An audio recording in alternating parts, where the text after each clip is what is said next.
Well, hello and welcome back.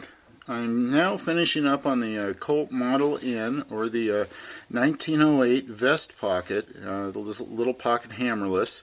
And today I have three different examples in front of me of just some of the interesting variations I've come across as I've been working on this collection.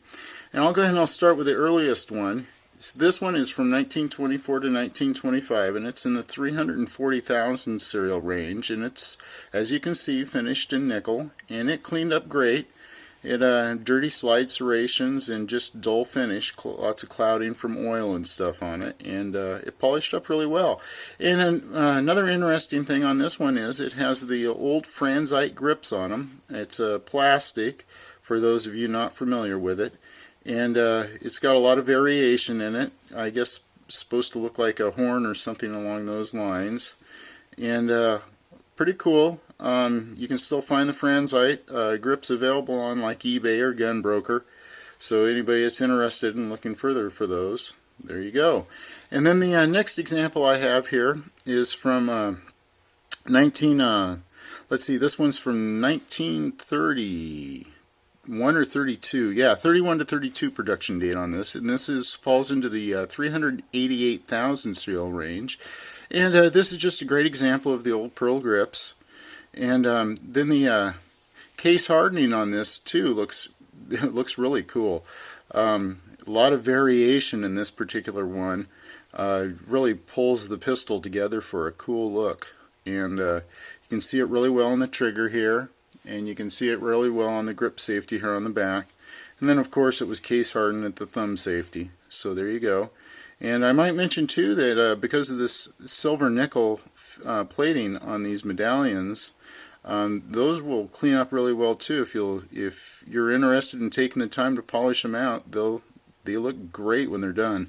So there's a nice example of that one there. And then here we have one from post-production. This is from the 420,000 serial range.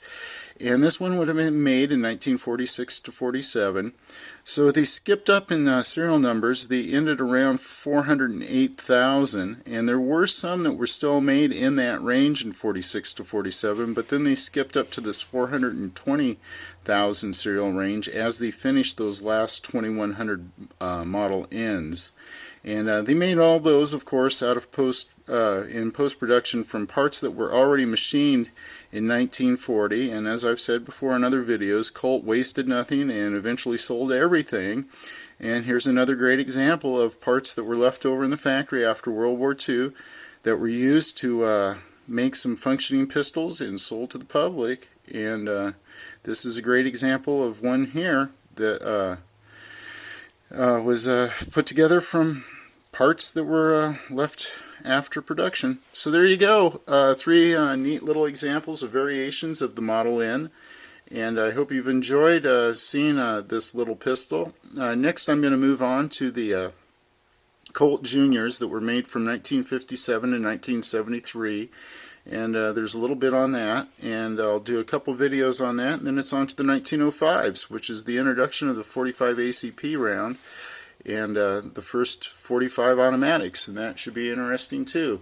So hey, appreciate everybody tuning in and watching these videos. I know these Model Ns aren't the most interesting of them, but anyhow, thanks for watching, and thanks to all the new subscribers. Appreciate everybody tuning in and watching these, and we'll see you in another few days with a few more videos. Alright, thanks for watching.